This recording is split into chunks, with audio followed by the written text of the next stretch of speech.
Hey, what's going on, everyone? It's Michael Francis and Joe Hoban. We're the other guys. Glad to have a friend of ours, Mr. Michael Smith from Dartmouth Health, joining us for a quick episode of the other guys. Hey, welcome to the other guys, Michael. What's been going on? Hey, thanks for having me. I'm a longtime listener, first time caller, and just excited to be here to chat today. Well, hey, we're grateful to have at least one listener, Joe. So we're doing better than we thought we were doing. So Yeah. uh, appreciate you joining us, Michael. We're going to jump right in. So for those if tuning in, the other guys is all about just connecting with folks in the pharmacy world, folks that we've gotten to know, we enjoy being around, and it's all about just kind of learning a little bit about them. So to kind of start us off, Michael, why don't you give us a sense of what you're doing over there at Dartmouth Health, and then on top of that, what's something you're working on, one or two things between now and the end of the year that you're excited about? Sure. Well, I've been at Dartmouth Health for about 3.5 years, and I started here as their first ever drug shortage pharmacist, which I had come from a community hospital. There was a critical access hospital part of that system. I had done some work per diem down in Boston, but it was a major switch to move into supply chain from clinical, and I thought it might be a career killer, actually, because I never heard of a job like that. But now that I'm in it, it turns out that I was wrong. So things are good. The big project that I've been working on, honestly, I hope that they're all done by the end of the year. I don't know if they will be, but I'm really pursuing supply assurance agreements to try to buffer and protect as many molecules as we can. And we've created our own sort of stockpile, not for drugs that are in shortage now, but essential meds that are at risk for shortage. Um, but if we can add to that with like the wholesaler has it, or Civica RX has it, or uh, it's through a GPO program. So just continuing to, and I talk with manufacturers all the time and say, what do you, yeah, we'll buy that. Can you guarantee that you're going to send it to us? We'd even buy it direct if you could guarantee it. So I'd like to get a couple of those across the finish line before the end of the year. Awesome. That sounds like that when we talk about shortages, just to stay on the pharmacy front just for just a second, shortages it's like AI.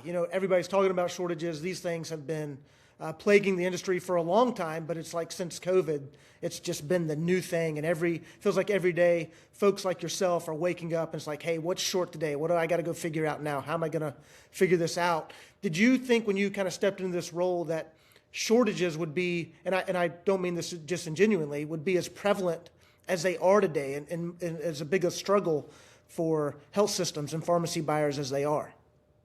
Well, the funny thing is I don't know. It's like the algorithm shows you what you already believe. So that's all I'm seeing is shortages, but that's like what I do. So I don't know. I can tell you when I first got out of school back in 2008, their ASHP did have their list. They've been doing their list for over 20 years, but I can't recall having a shortage impact me at work until, say, maybe 2010, 2012, something like that. It was one, like we can't get tiny vials of IV magnesium. I think, oh, that's weird. Now we can't get Zofran. That's also weird. You'd go to the shelf. This hospital had no money. They went bankrupt eventually, but you'd go to the shelf and you'd see to pull a vial of something for a patient's order, and there'd be like a little note that said on back order. Mm. You're like, oh, well, I wish I knew sooner before I went over to grab it off the shelf. But high volume centers like Dartmouth, academic medical centers, they just use so much of routine meds that it's not easy to, like, sure, one patient that's not getting IV Zofran, we'll find something else. But then when it's, you know, maybe hundreds of patients a week or thousands, it's a lot harder. I gotcha. Well, with that, I'm sure if outside of you being our one listener, if anybody else joins and starts listening, because you're great, and so folks will want to tune in. Do you have the answer to solve drug shortages? That would be a blockbuster newsbreaker if the other guys found the way to solve the shortage issue. A lot of people have given ideas about this, and this is actually one of the areas where there's a lot of bipartisan agreement at the federal level about maybe not what the answer is, but oh yeah, we agree this is a problem, and there are some solutions I think that would work. I think one of them has to do with the big one is quality. There's no way to pay for quality now, and the only way to add that in is to somehow have a quality rating for your buyers so they can see is it reliable supply or not. Otherwise, you're just paying for the lowest price. Mm-hmm. But there's plenty of other things. I've heard ideas of like different parts of the federal government buying from different suppliers to try to diversify, but that's really the main one. It comes down to economics. Gotcha. Well, let's shift gears a little bit. We could probably spend a good amount of time talking about drug shortages. Whenever somebody's talking about that, people are listening, people are engaged, they want to see what thoughts and ideas have. And you're going to be you're our new shortage expert and shortage extraordinaire, and that will come up here in a few minutes. But before we get to some of that, I'm going to bring in my other guy, Joe, talk a little bit about some of the events we see you at, and some thoughts and questions around that. Yeah, Michael, we have a shortage of subscribers on our YouTube channel. So if you have any strategies to add at the end of this for us to get that number up, let us know. But it's great to have you on, Michael Smith. We do see you at a lot of these events, right? And you go to HCP, you go to ASHP, and there's a lot of vendors in the building that are trying to talk to the likes of a Michael Smith in Dartmouth, and they might have a solution for you guys that could be helpful, and they're just not sure how to approach you and kind of break through some of the noise that's out there. Would you have any sort of, I don't want to say advice, but how would Michael Smith like to be approached? Let's say at a Reverse Expo where you're sitting there and maybe you have 3 to 5 agenda items that you'd like to knock out and you're waiting for somebody to come up to you with a good idea or a good solution. How would you like to be approached in that scenario? I've really only been to the HCP. Before that, I used to go to Critical Care Medicine Congress, which was very different.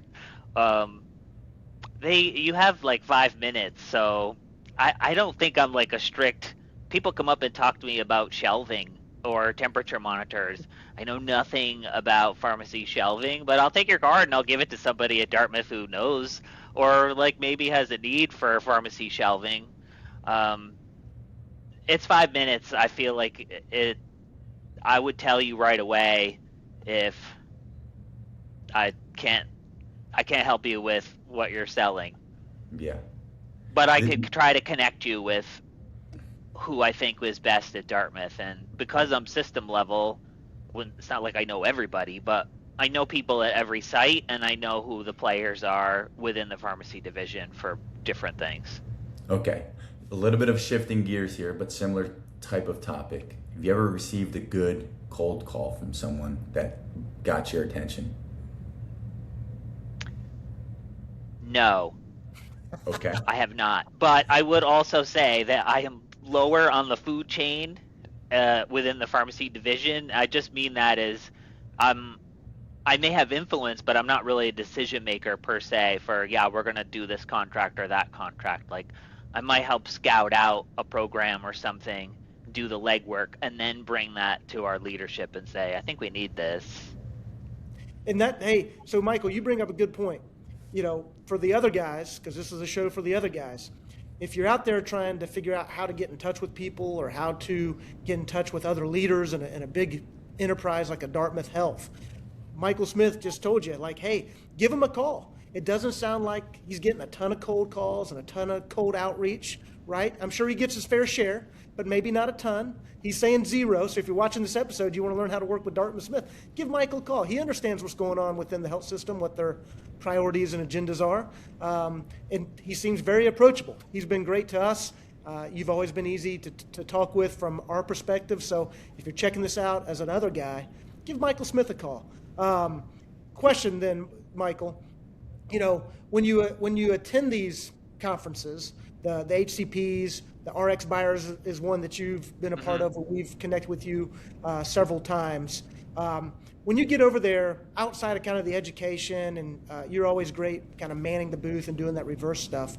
When you do these events, though, is there something you look forward to? Do you scout the city out a little bit? Do you try and figure out, like, hey, I want to maybe check this out, or there's like this company hosting an event? Like, how do you approach some of these events and conferences before you get there? At least for the HCP, I've been to one in Orlando, and I've been to Miami. I hadn't been to Miami since I was in college, so quite honestly, it was very different. Like a lot of growth going on in Miami compared to 20 years ago. I really wanted to go back to South Beach, but that was after the conference was over that I got over there. Restaurants, trying restaurants.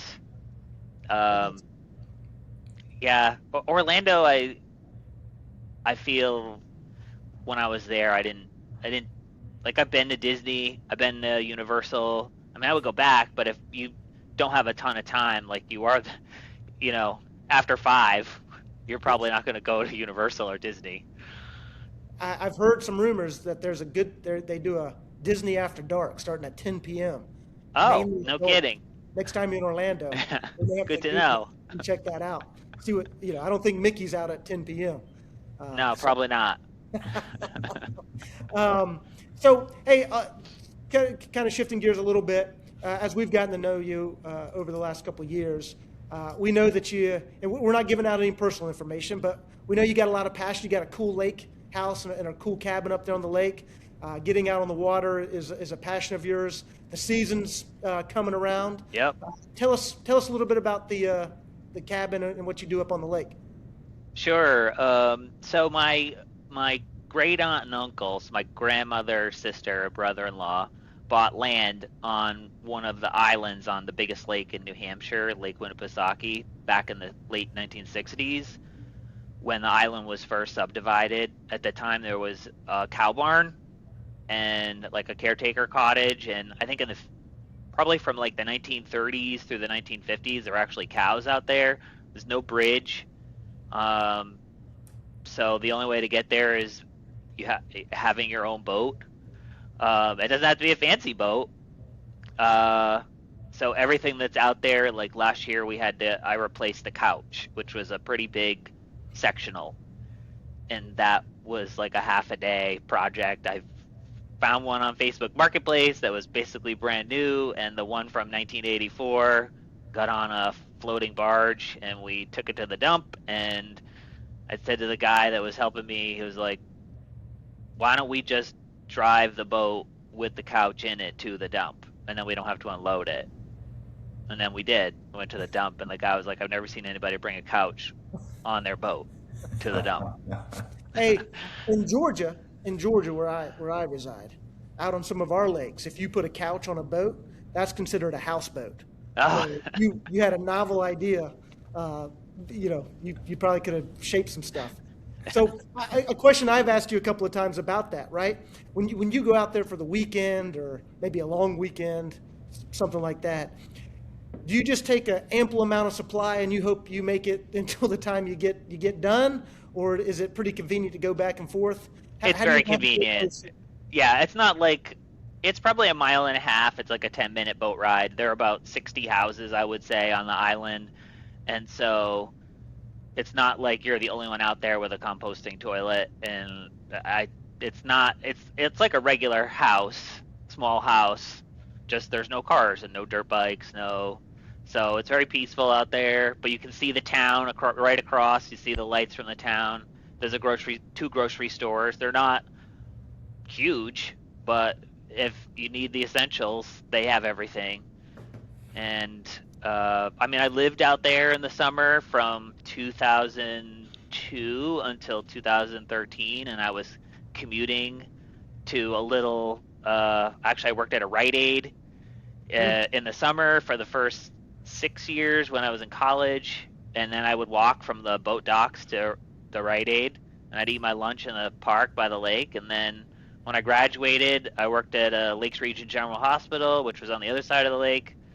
Drive the boat over in the morning, drive my car around the lake to Laconia, and then back at night. And most of the days that was fine. It was thunder and lightning. I probably would wait until that was done before I would go back home. But those were very happy times. Did you do that through the winter as well? No, all the houses have to be winterized. You take your docks out of the water. You can go over in the winter, like on a snowmobile. Yeah. That's pretty cool. I have not gone over there in the winter in a while. I've never stayed in the winter, but I've got pictures of big lead sleds from the 70s parked in front of the house on the ice in the 1972, 1973. It's kind of wild seeing cars parked on the ice in front of the house. I would bet that you could argue you had one of the best commutes for some time. It really was. It really was. Yeah. That's awesome. We always had family coming up, staying. Some would spend their summer vacations there. My mom had a cousin that would come and stay for a month. So it's always fun. That's cool. Yeah. I had a sailboat, drug money. Love it. Love hearing it. That's awesome. Well, hey, Michael, in Manchester and Concord area, there's I feel like a strong community kind of in that area, and probably some good food spots as well. What's your favorite spot to grab lunch at or grab drinks or kind of hang out? Favorite restaurants in that area? Sure. Concord, my favorite restaurant probably for lunch is called Bubba Kitchen, and they have the best fried rice. If you like pho, they have that. They make good mixed drinks. It's not a big place, so it's family run. You go in there and they recognize you when you come back, kind of a thing. In fact, I was in there once, maybe a month or two ago, and the kid who was bartending made a drink that was not on the menu, and it was so good. I took a picture of it, and then a month or so later, I went back. He wasn't there. I don't know if it was his mother. I said, last time I was in here, the guy made me this drink. I don't know what it is. And I showed her a picture. 5 minutes later, she comes back. She's FaceTiming him while he's at the gym. And I'm holding up my phone being like, this is, can you make this? So she did. So that's my favorite place for lunch. They just opened actually a rooftop bar in Concord, which Concord is a small city. There's like 45,000 people, but a cute main street. They do a farmer's market on Saturdays. That starts this weekend. They do a car show once a month called Cars and Coffee on the Capitol. There's a couple of breweries if you like. Actually, there's 3 breweries if you are into craft beer. So there's a lot for a little city, I would say. Nice. Manchester's more, but I think Concord is nicer. Mike, Saturday and Sunday. I was talking with my fiance because she came out with us that one night. And Yep. I told her that we were getting on a podcast with you this morning, and she goes, "How's this volleyball game?" Oh, geez. I have only played once in the last probably 6 months. I've been actually lifting instead of volleyball. Gotcha. Is that so I'm assuming during the wintertime you guys would play indoor, or do you Oh, yeah. have an outdoor crew, or okay. I used to have a friend group that would just play pickup in grass. They'd bring a net to like a local park and set it up, and we'd play if the day was nice. And that was kind of fun. I have another friend that built a sand court at his house, so in the summer sometimes I would go over there to play. But mostly I was playing indoor. But I've sort of semi-retired. I mean, I partly feel it's a little silly, but I don't know. I just got into other things, and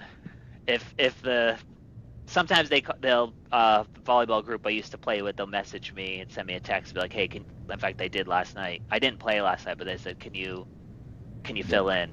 And sometimes I do. Yeah, I think I'm on that same wavelength with you about to retire because my Lexi, she played in college, and she brings me out to this Monday night league, and I'm one of the taller persons on the court, and they expect me to spike the ball, and I get up there and I just send it into the rafters. I can't get my hand through, can't get it to go down, and I'm You like, should be good to block, though. Put your hands I'm in like the air, a- Chief. like, I'm a pogo stick. All I do is just jump up and down, jump like that's the only value that I can add to the team. Um, but it's a fun time. It is fun.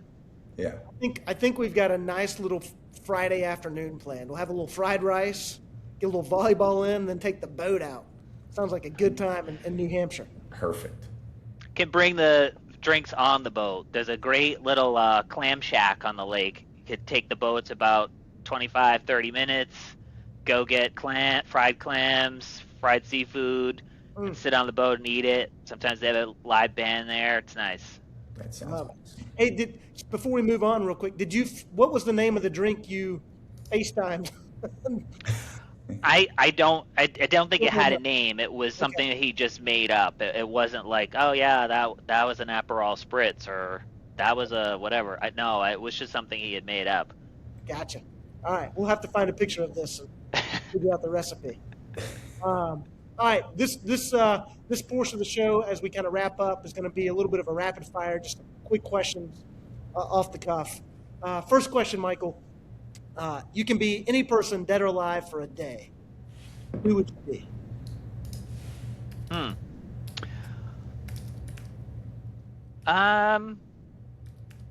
That's a good question. I don't know why Ben Franklin is the first person that comes to my head. I just feel like that time period is very interesting, and I feel like he's everyone's favorite founding father. Okay. I don't know. Got it. Sounds good. Traveled a lot, right? Yeah. I bet you if we asked 100 people that same question, Ben Franklin's not coming up, which makes it great. Agreed. All right. Well, that's the first person I don't know why it's the first person I thought of. That was a question I didn't expect it. I love it. Am I next to ask a rapid fire question? Rock and roll. Okay. So I want to bring this one back, Michael Francis, and because Michael has such a vast knowledge of medications. If you could come up with a drug off the top of your head that's difficult to spell, and we'll have Michael Francis try to spell it out for us. Let's do that. Okay. How about lisdexamphetamine? Say it a little bit slowly. Lisdexamphetamine. Lisdexamphetamine. I'm going to No start T. with Yeah. LIS. DEX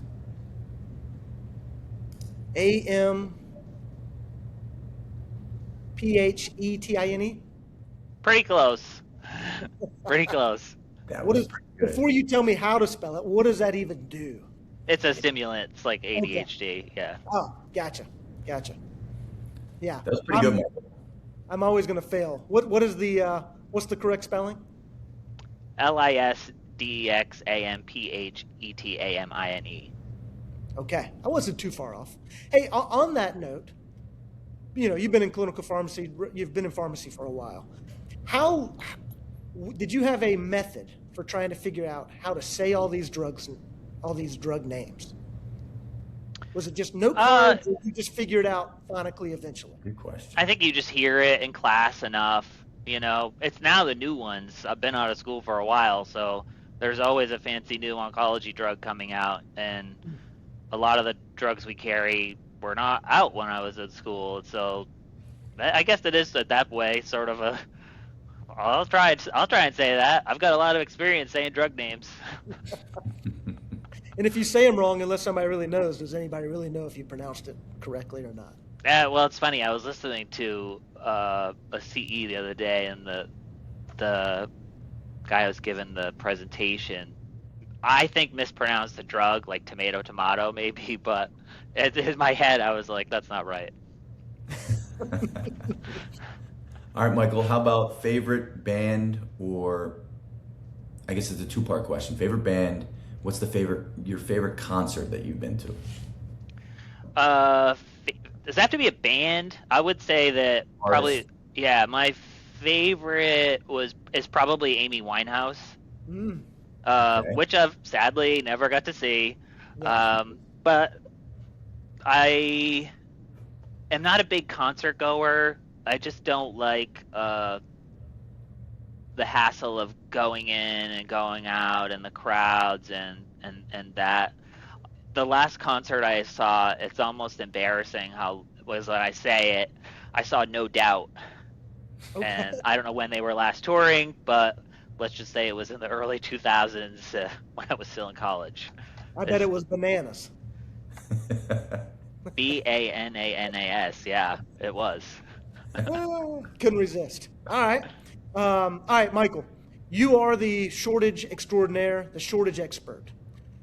First off, can you name the most shorted item, not drug-wise, around the country? People were going crazy for this. The most shorted item during the COVID era. I would say toilet paper. We knew, easy one. We knew you would know that. You can't be a shortage extraordinaire without knowing that. Great. Now, Or pasta that was not like gluten-free, special, whatever, you know. gotcha. Now, do you recall, and I think it's still going, but it made a lot of headlines maybe about a year ago, in 2024, 2025. And this is a crucial item. I'll give you a little bit of a hint. It's really needed for if you got a family, or you're just starting your family. Okay. Most shorted item, 2024, 2025. I think it was formula. Yes, man. Guy's just an expert. Can't get anything by You this. should one. see me on Wait, Don't Tell Me. I don't know what that is, but It's an something NPR good show trivia. on the weekends. It's like a news quiz show. They'll ask Okay. you like, what's the top headline, and if you read enough news, you could probably get most of the questions. How do you think you would do on Jeopardy? Not that good. I think my knowledge is I have a lot of surface level knowledge where I know just enough so that people think I know a lot about a lot of things. But the truth is I know a very little amount about a lot of things. So the first thing I know, and then after that, if you dig a little deeper, I probably don't know anything more. Got it. Okay, perfect. Good to know. Noted. Joe, you got any other quick questions for Michael? I don't. That's it from my side. Awesome. Well, Michael, it's been a pleasure having you on the other guys. Anybody that tunes in that's trying to get a hold of Michael Smith, a lot of people ain't reaching out to him. Give him a call. Be respectful. He's a pretty approachable guy. He knows a lot about a lot. Just don't get too in depth. And with gas prices going up, send him a gift card to keep that boat moving back and forth. $5 a gallon, I'm betting. Yeah. So send him a little gas card so he can go to the cabin and back. But Michael, thanks for coming on. Great having you here on the other guys. Glad you're having a lot of success up there at Dartmouth, and appreciate everything you do with us. Thanks a lot. Appreciate being here. Thanks for having me. Thanks, Michael. See you guys.